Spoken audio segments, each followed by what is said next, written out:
All right, we're going to get right into it, but I was just kind of reading this article about the NIH is to receive over $1.1 billion in royalty payments from BioNTech and Pfizer for the vid vaccine. Did you guys know that? The BioNTech has entered into two separate settlement agreements with the U.S. National Institutes of Health and the University of Pennsylvania for some reason on payments of the royalties related to the vid-19 vax, the company said in filings. The German company, which partners with U.S. drug maker Pfizer for its vid vaccine 19, said on Friday that it would pay $791.5 million to the U.S. agency to resolve a default notice. Well, what is this default notice, you may ask? It's called royalties. You know what royalties are? Y'all, this is the biggest bamboozle we've ever been through, I think, as a nation. This thing is a hot mess, and we're going to get into it right now because they're coming for 2.0. Did you guys know that a few months ago that the Biden administration actually extended the liability for Big Pharma? In yet another move to hamstring the MAGA agenda, Joe Biden's Department of Health and Human Services just extended the liability shield for COVID vaccine makers through the end of, we'll let you guess, 2029. The year that Trump will leave office. What are they shielding manufacturers from if these vaccines are so safe? Plus, HHS's vaccine injury compensation program still doesn't cover injuries from the COVID vaccine. However, a different, little-known government program can, but it's being slow-walked. Of the more than 13,000 claims sent into the program, alleging injury or death from the COVID vaccine or another COVID treatment, fewer than 3,500 have decisions. And of those decisions, 18 claims have been compensated. 3,373 have been denied. Joining us now, a member of the House Select Subcommittee on the Coronavirus Pandemic and a former emergency room doctor, Congressman from Georgia, Rich McCormick. We've held cigarette companies accountable. You just did a report on holding oil companies responsible for global warming, right, that they could be sued for that. And then you're going to say you can't hold people who actually have real manifestations of physical harm from vaccination for young, healthy people a lot of times that should have no business of getting a vaccination when they have immunity already, and you're not going to hold them accountable. This is ridiculous double standards, and it shows you who they're favoring and who they're playing politics with. And quite frankly, we just did a hearing in which 40% of this year's FEMA budget was diverted to, guess what? COVID paybacks.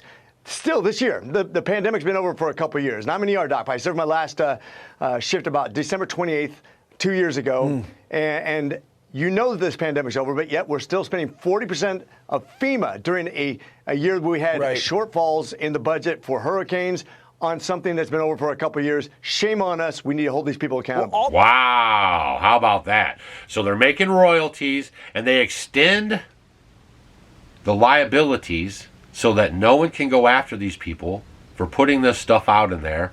And this is amazing to watch. So the next phase of this, obviously, is going to be start to roll out the talking heads, right? Like this guy. Over the past few weeks, there have been several reports of mammals, including minks, otters, foxes, and sea lions, having been infected with H5N1 avian influenza. H5N1 has spread widely in wild birds and poultry for 25 years, but the recent spillover to mammals needs to be monitored closely. For the moment, WHO assesses the risk to humans as low. Since H5N1 first emerged in 1996, we have only seen rare and non-sustained transmission of H5N1 to and between humans. But we cannot assume that will remain the case, and we must prepare for any change in the status quo. That guy's from the WHO, and I'm not sure if you know this or not, but he is not even a doctor. He's not even a doctor. You can go look this stuff up, all right? He is from Central Casting. Put on the glasses, look real smart, present yourself in the position of authority, and the people will lap it up. I, for one, I'm about tired of it. Now they're going to be putting out the talking head about the PCR test. I want you to first listen to what she says a little bit. What should be happening in the Biden administration right now that isn't going on?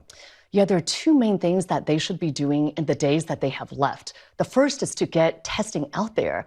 I feel like we should have learned our lesson from COVID that just because we aren't testing, it doesn't mean that the virus isn't there. It just means that we aren't looking for it. We should be having rapid tests, home tests available to all farm workers, to their families, for the clinicians taking care of them so that we aren't waiting for public labs and CDC labs to tell us what's bird flu or not. And the second very important thing is this is not like the beginning of COVID where we were dealing with a new virus, we didn't have a vaccine. There actually is a vaccine developed already against H5N1. The Biden administration has contracted with manufacturers to make almost 5 million doses of the vaccine.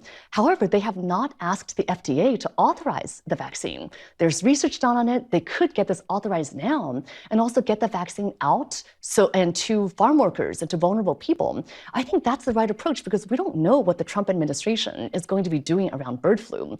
If they have people coming in with anti-vaccine stances, could they hold up vaccine authorization? If they don't want to know how much bird flu is out there, could they withhold testing? I mean, that's a possibility. And I think the Biden administration in the remaining days should get testing and vaccines widely available so that at least it empowers state and local health officials and clinicians to do the right thing for their patients. Now that's Dr. Nguyen. She actually served as the president of Planned Parenthood. You picking up what I'm putting down? And she's telling you that you probably need to be PCR tested to make sure this thing doesn't get out of hand. If you remember back in the last one, she was all in on making sure you stay in your house, mandating all of that stuff being shoved in your body, right? That's her. And if you listen closely while she was talking during this thing, she just told you guys that they've been planning this pandemic. They've been stockpiling these vaccines. They're not even approved or anything else yet. They're just sitting there waiting. That's if you were paying close attention. This guy I'm about to show you, he's the one who invented the PCR test. And he says, well, I'll let you listen to what he says. What is it? What is it about humanity that wants to go to all the details and stuff and listen? You know, these guys like Fauci get up there and start talking. You know, he doesn't know anything really about anything, and I'd say that to his face. Nothing. The man thinks you can take a blood sample and stick it in an electron microscope, and if it's got a virus in there, you'll know it. He doesn't understand electron microscopy, and he doesn't understand medicine. And he should not be in a position like he's in. Most of those guys up there on the top are just total administrative people, and they don't know anything about what's going on the bottom. You know, those guys have got an agenda, which is not what we would like them to have, being that we pay for them to take care of our health in some way. They've got a personal kind of agenda.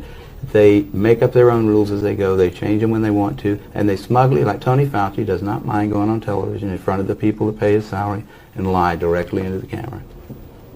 You can't expect the sheep to really respect the best and the brightest. They don't know the difference, really.